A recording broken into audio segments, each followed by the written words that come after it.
A four-day ceasefire in Gaza has now started as the first group of hostages held by Hamas for nearly 7 weeks prepare for their release. A group of 13 women and children will be freed at 4 o'clock today. It's expected a total number of 50 hostages will be freed by Hamas in return for 150 Palestinians during the ceasefire under a deal brokered by Qatar and the United States. Well, joining us is retired Air Vice Marshal and military analyst Sean Bell. Good morning to you, Sean. I mean, this is a huge diplomatic breakthrough, but the setbacks, the delays that we've seen so far, this is extremely tentative, isn't it? Yeah, good morning, Sarah. Morning, David. Absolutely right. It's incredibly precarious. I mean, it's taken a while to negotiate and then was delayed by 24 hours. But as we stand at the moment, it does look as if from 2 o'clock today, we may not get them exactly at that time. This parcel of 13 hostages, they may come in drips and drabs. They may come in one slug. 4 days, 12 or 13 a day, total of 50, with the potential for extending it. And it's worth pointing out as well that there's something like 200 trucks of aid that are also included in this deal, and an agreement not that the IDF will not do aerial patrols, reconnaissance patrols over the north of Gaza during the daylight, really, and over southern Gaza at all. But as you say, it's quite precarious, and we can get into that if you like. And just in terms of the ratio here, so obviously this is 50 Israelis in total for 150 Palestinians, a ratio of, say, 3 to 1. I was saying over the last few days on TalkTV about the number of Palestinians in prison, some 7,000. Now, clearly, what can you interpret from this in terms of the situation on the ground? Hamas clearly wants to have a ceasefire. Netanyahu, very keen this ceasefire is short, and he continues his military action.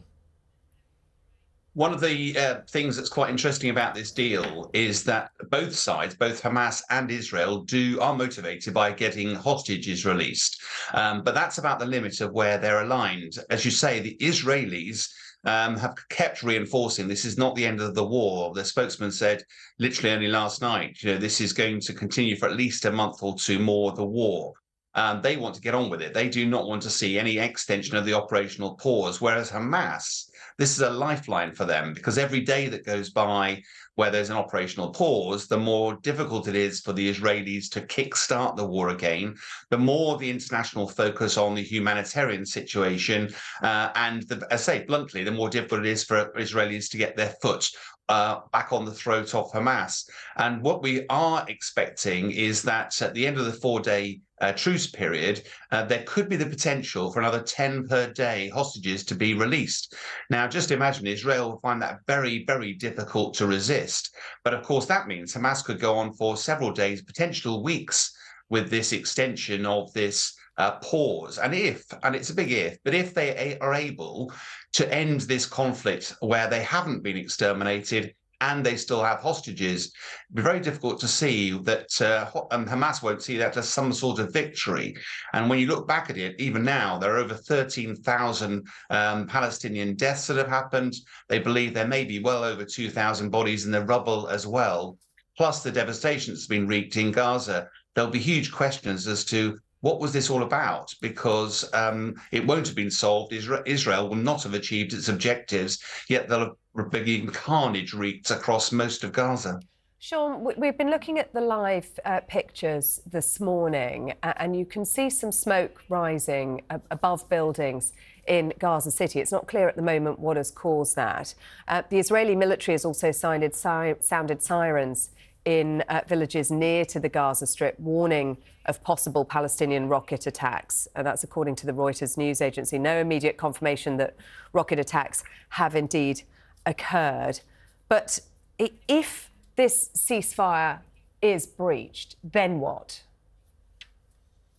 Well, one of the questions was who's sort of supervising it. That's not entirely clear. It does appear that Qataris and the US might be supervising it. And one of the challenges, bluntly, again, is that we talk about Hamas and we talk about the Israelis, but there's also other groups in Gaza, such as Islamic Jihad. They are not aligned to Hamas. They have similar objectives. And not all the hostages are held by one group. So if there are other groups or third parties, for example, the dark shadow of Iran has always weighed over this. If there are other actors who want to disrupt this process, it will not be difficult to do. The one thing that I think a lot of international experts are hanging on to is the fact that because both sides are pretty determined to release hostages, because it actually suits the agendas of both sides, I suspect there will be ways that they'll find their way around should there be breaches of this ceasefire, which in some respects are inevitable. But I think all parties are keen to see that doesn't derail this hostage exchange process. And just in terms of the international community, the US obviously had a huge part to play in this, as did Qatar, the role of Egypt as well. Just in terms of how this moves forward, we were reading that Iran's foreign minister has met with Hezbollah as well. Just what is your sense of the wider community in the Middle East and the way they want to see this play out? I mean, Biden talking very much again about a two-state solution, saying to Netanyahu it is not possible for Israel to take control of Gaza. I think one of the tragedies of the 7 weeks since the 7th of October is, notwithstanding the atrocities that were committed by Hamas on that dreadful day. As a former military guy, you look at these sorts of conflicts and realize that there is no military solution to finding a peace in the Middle East. It's not between Israel and Hamas.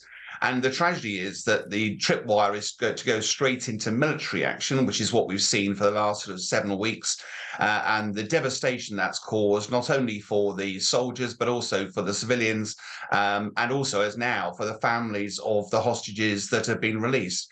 So I think most parties realise there isn't a military solution, and that once, as it inevitably will, the conflict actually pauses or at least comes to some sort of end, I think there'll be an added motivation to just try to find what is a workable solution, which does appear to be around a two-state solution, notwithstanding what some of the Israelis say. And I think there'll be huge diplomatic international pressure, because it's pretty clear that between Hamas and Israel, they won't be able to find the agreement that's required. Whereas pressure from America, from Saudi Arabia, and potentially others, because there will be a huge rebuilding cost as well, and finding a way to take away this anger, this tripwire approach that we've had over the last few years, and get it back to putting humanity at the center of this rather than polarized views. But unfortunately, I'm a pragmatist, grey-haired, have been around a few conflicts. I'm not hopeful that'll be found anytime soon. Sean Bell, thank you very much indeed for bringing us your expertise this morning.